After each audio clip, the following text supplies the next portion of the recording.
This is Living Planet.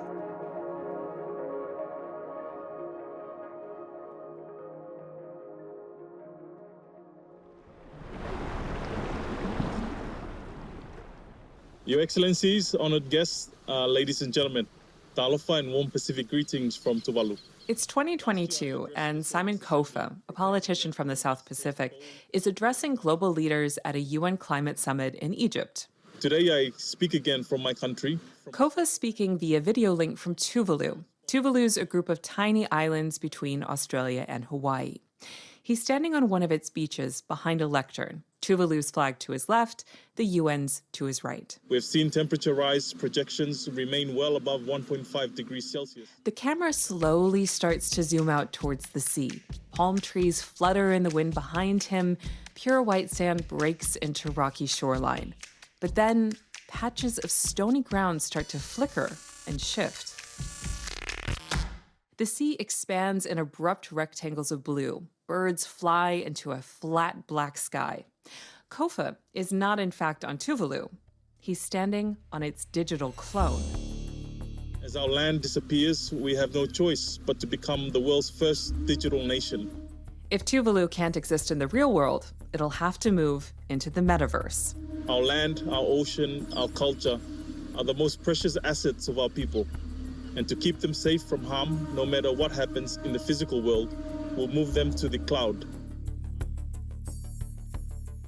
Scientists predict that within 30 years, much of Tuvalu will be underwater during high tide. So Kofa says they have no choice but to relocate. Piece by piece, we'll preserve our country, provide solace to our people, and remind our children and our grandchildren what our home once was. Kofa, who was Tuvalu's foreign minister at the time, is no stranger to theatrics. The year before, he addressed the summit while knee-deep in seawater. But his proposal isn't just a political gimmick. Climate change is unfolding here in real time, a blisteringly unfair fate for a country that's contributed less than 0.01% of global emissions. If you were about to lose everything, what is the one thing you would save? We're asking that same question to the Tuvaluan people. Since the video, the government has taken steps to bring Tuvalu's digital twin to life. It's laser scanned every corner of its territory to build a detailed 3D digital map and amended its constitution so it can maintain statehood after land disappears. It's exploring the idea of digital passports stored on the blockchain that would allow Tuvaluans, dispersed around the world, to connect in the metaverse and take part in daily life, to vote, marry, register births and deaths. It's even moving cultural artifacts online. Uploading stories passed down by grandparents, historical documents, videos of traditional dances and songs, and, of course, of people speaking Tuvaluan. Kofa calls it a digital ark. Designed to carry the very soul of Tuvalu, preserving the essence of our nation for whatever future challenges we may encounter.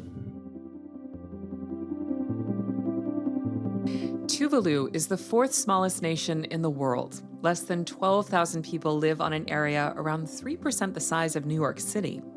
From above, its skinny 9 islands look fragile, like strands of hair in the vast ocean.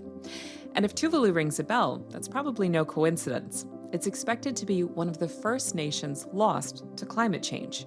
Maybe you've even heard it referred to as the sinking island. And this image of a paradise soon to be lost has become almost symbolic of climate change itself.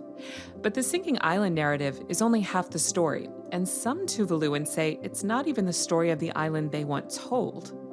For this episode, we spoke to 2 young people who believe a home can't be put in a suitcase or a computer file and just relocated somewhere else. Instead, they're putting hope in other solutions to keep Tuvalu on the map. I'm Kathleen Schuster.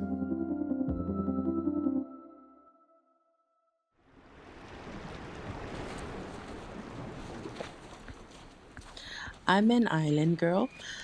If I don't see the sea in just 3 days, I would go mad. If I don't feel the sand in between my toes, I get sick.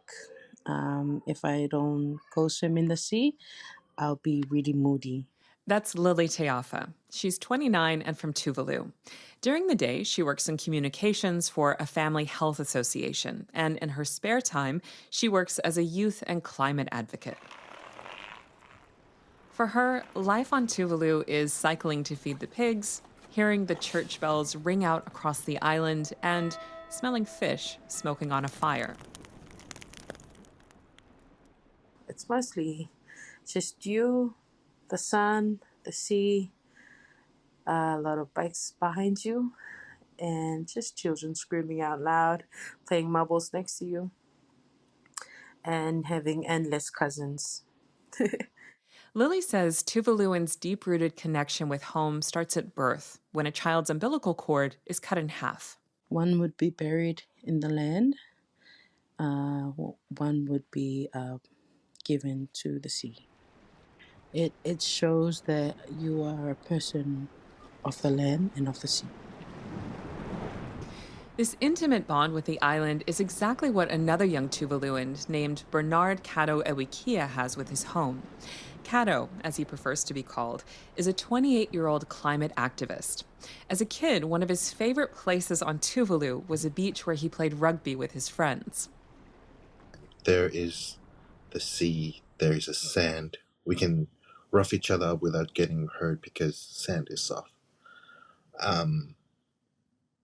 There's the sunset. It was a beautiful, beautiful memory I can ever imagine. In his teens, Cato's family moved to Fiji. He remembers returning home after a few years and asking his friends if they wanted to play. And then they were like, "Oh, but we can't go to that beach again." I was like confused, like, why we just play rugby? Oh, they told me that, my brother, that beach is gone.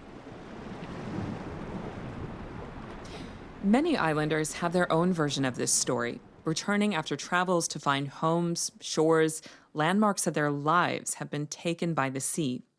For Lily, the island holds thousands of years of memories and traditions, but like many young Tuvaluans, in her short lifetime, she's seen climate change take its toll. One day in particular had a big impact on her. Here in Tuvalu, cemeteries are sacred. When there's a newly buried person, you need to be very respectful. You can't drive your bike or your car or even walk near the area where someone is buried. We have a belief that we do not want to disturb them sleeping. In 2015, Cyclone Pam, a Category 5 storm, battered the island and displaced almost half of the population. In its aftermath, Lily found the storm had ripped through a cemetery, washing away graves. And it was really heartbreaking because most of the families still go there, but then it's just sand.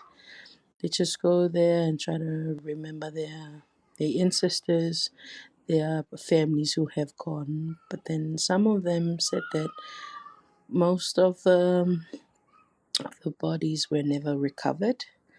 The cemeteries were just gone. So most of them had to pick up pieces of bones, not even knowing which one belonged to which. There are reports of islanders now resorting to building tombs next to their homes. These are things that we don't really talk about because it's too hurtful to talk about, but then we have to talk about them so that the world would know what is really happening. The terrifying impact of climate change also spurred Cato to become an activist.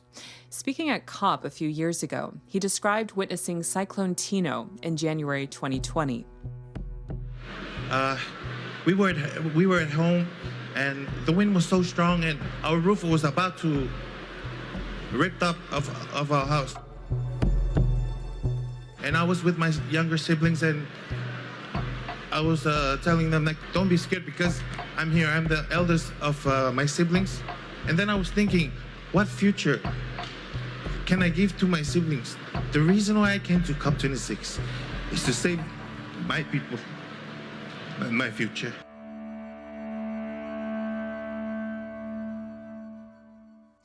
So why exactly is sea level rise hitting Tuvalu so fast? Rising oceans are a global threat. Nearly 40% of the world's population live near coastlines, but countries like Tuvalu are among the most critically endangered. That's because Tuvalu is one of the most low-lying places in the world at around 2 meters above sea level. It has no higher ground, no mountains to run to as the sea closes in. Global sea levels have risen faster since the start of the 20th century than at any point in the last 3,000 years. The main driving force being the increase of greenhouse gases in the atmosphere released when coal, oil, and gas are burned. This pattern is also heating up the world's oceans, and when water warms, it grows in volume. On top of that, the rapid melting of ice sheets and mountain glaciers are releasing enormous amounts of water into our oceans. What may come as a bit of a surprise, too, is that ocean dynamics and the Earth's unequal gravity field mean they rise more in certain parts of the world than others. Around Tuvalu, they're rising at 1.5 times the global average. The sea around the island is now 15 centimeters higher than it was 30 years ago. That's 6 inches for our U.S. listeners out there. Now, a few centimeters might not seem like much, but scientists estimate that every 2.5 centimeters of sea rise equates to 2.5 meters of lost beachfront and means that high tides and storm surges can reach even further. And remember, Tuvalu is only around 2 meters above sea level, which is why scientists predict most of the island will be underwater at high tide within less than 30 years. Tuvalu's problems also don't end at the shoreline. Seawater is bubbling up through the porous coral land itself, like a hole in the bottom of a boat. The soil is so salty they can barely grow crops, and they rely entirely on rainwater because groundwater quality is so poor. And as the planet continues to warm, extreme weather, like the cyclones and drought that batter Tuvalu, are growing more intense. In comments online, Lily has seen people ask, why don't you just move to another country? It's hard for her to read. I don't want this to happen, but I think this is one of the main reasons that I do what I do. Just make sure that our people stay here because these are where our roots are. Lily says sea level rise is pushing people to migrate, but she's determined to stay. It's either you stay there and drown or you move to another place.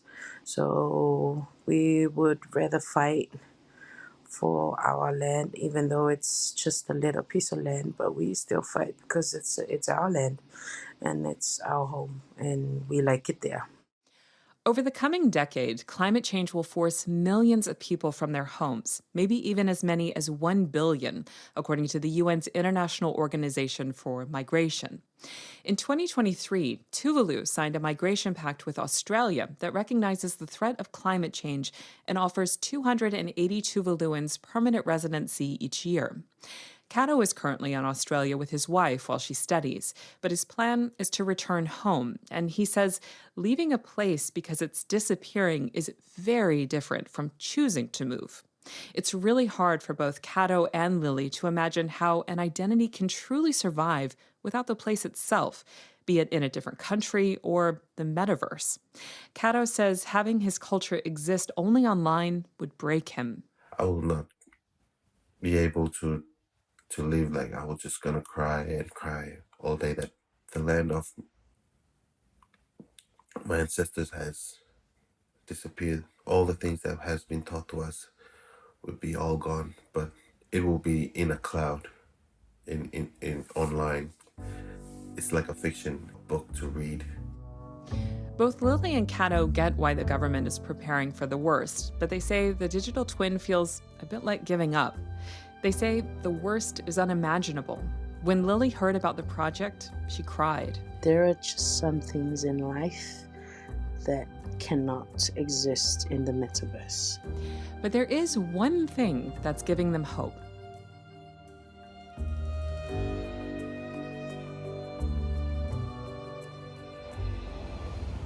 One solution they've tried on Tuvalu are seawalls, but none have stood up against cyclones and the erosion from rising water.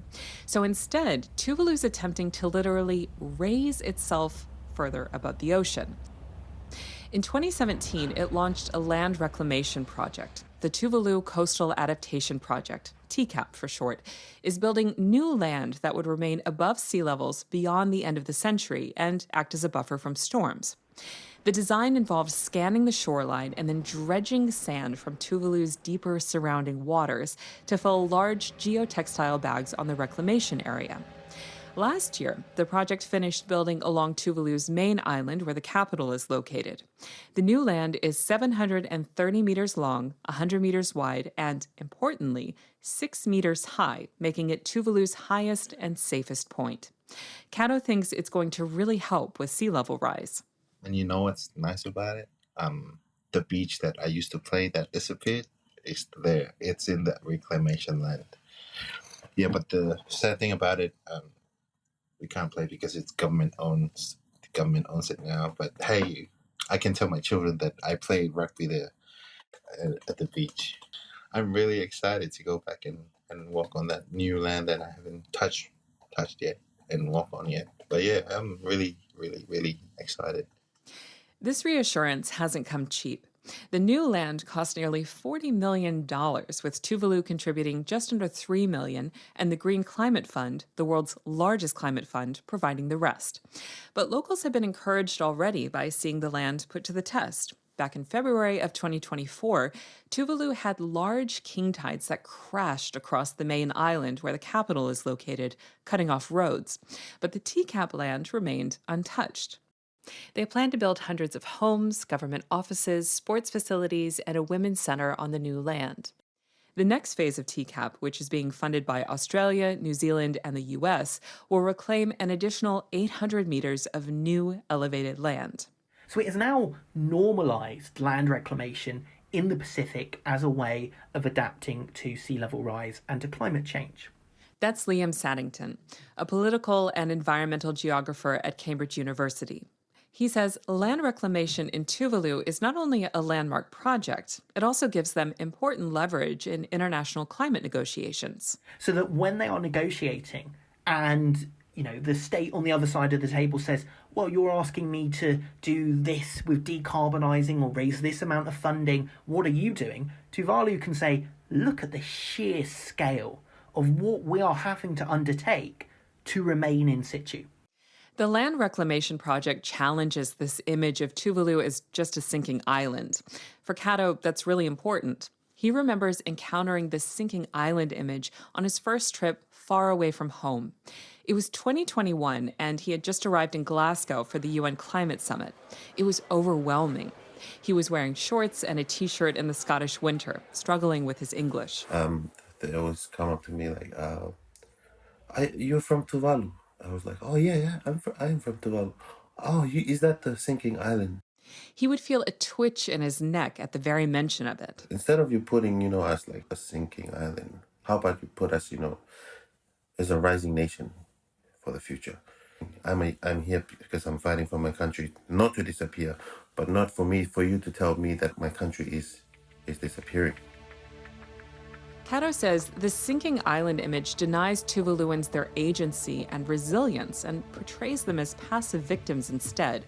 Some argue it even risks creating a self-fulfilling prophecy, because if an island is destined to sink, why would donors invest in saving it? Even though the land reclamation project and the digital twin might at first seem like conflicting approaches, they are both part of the government's climate strategy, almost like a Plan A and Plan B, covering both potential futures. And they're both examples of Tuvalu taking its fate into its own hands. As one academic put it, even a dystopian future should be a Tuvaluan one. But how much power do Tuvaluans really have to save themselves?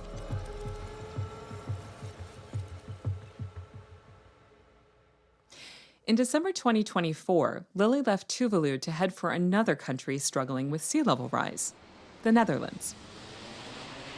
5 flights later, she arrived in The Hague feeling hopeful. She was there for a landmark climate case at the world's highest court.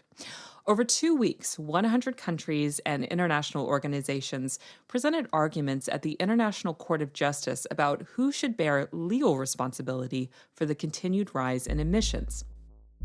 As activists, climate summits like COP are one of the fronts Lily and Cato are fighting on, but both have grown disillusioned with what they can achieve. Just weeks before Lily arrived in the Netherlands, COP29 had concluded with a disappointing agreement on climate finance. Lily's hope in The Hague soon turned to exasperation as she saw the responses of some wealthy polluting nations. And instead of actually listening to the people, they already came prepared and hide behind their excuses. So it's already sad because they actually wanted to travel that far to The Hague just to say excuses, more and more excuses, and instead of them listening to their hearts, they still listen to their pockets. Big emitters like the US, China, and Australia emphasize their existing obligations under the Paris Agreement, which commits nations to trying to limit global warming to 1.5 degrees Celsius. But Lily, like many others in The Hague, argues the world needs to go beyond this. Emissions are at record highs, and the world is on track for over 3 degrees of warming. Lily knows that the fate of nations like Tuvalu is only partly in their own hands. It ultimately rests on just how much the seas keep rising. For her, saving the island requires emitters to stop using fossil fuels, switch to renewable energy, and provide the money for countries on the front line of the climate crisis, like Tuvalu, to deal with its impact. It was never our fault, and we have never exploited any of the fossil fuels. And yet, when climate change comes, when the climate crisis happens, we are the first ones to be affected by it. Hopes are still high that the pending court ruling will clarify states' obligations under international law, and some say it's already achieving something. Nikki Reich is the Climate and Energy Program Director at the Center for International Environmental Law in the U.S. She says the moving testimony she heard in the courtroom showed how the fates of low-lying countries are far more entwined with the rest of the world than many acknowledge.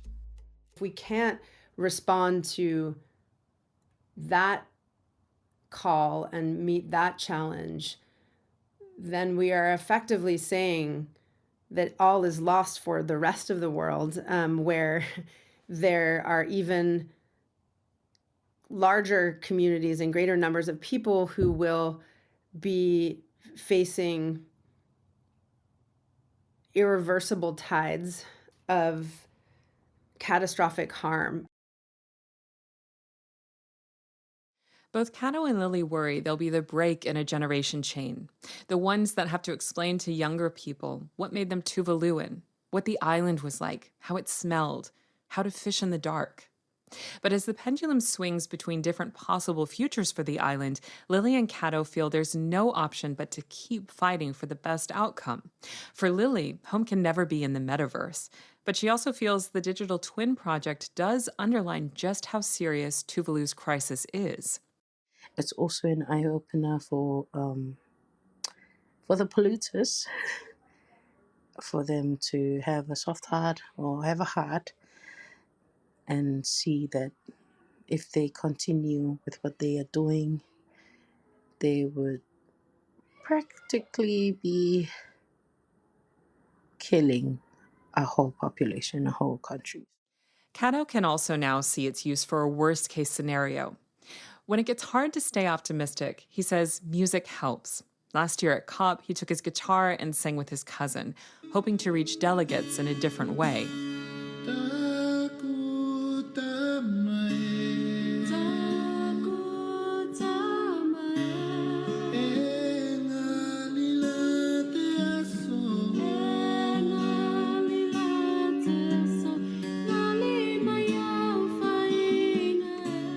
When they put their feet in my shoes, they can feel and know and understand why I'm doing this work. Not only for me, but also it's for my future generation to come.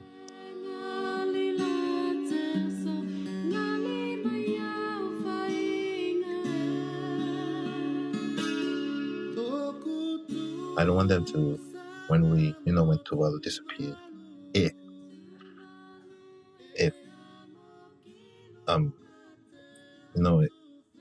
I don't want them to think that we did not do a good job. I want them to think like, I did my best. I did my very best in these big conferences to advocate for Tuvalu so that my future generation can enjoy what I enjoyed when I was a young boy.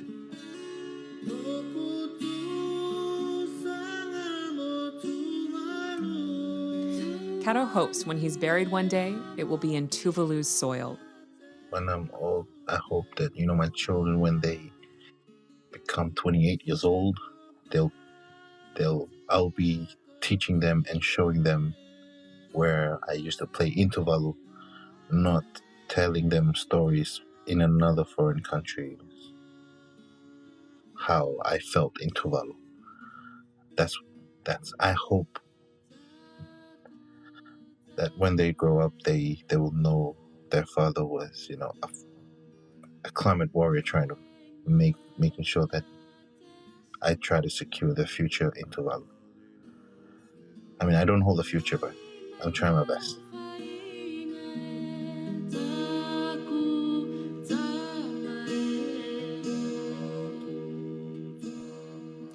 This episode of Living Planet was produced by Holly Young. Editing and sound design by me, Kathleen Schuster. Our sound engineers were Jürgen Kuhn and Michael Springer. Living Planet is available on Apple, Spotify, or wherever you get podcasts. What did you think of this episode? We'd love to hear your thoughts, so send us a message. Our email address is livingplanet@dw.com. Living Planet is produced by DW in Bonn, Germany.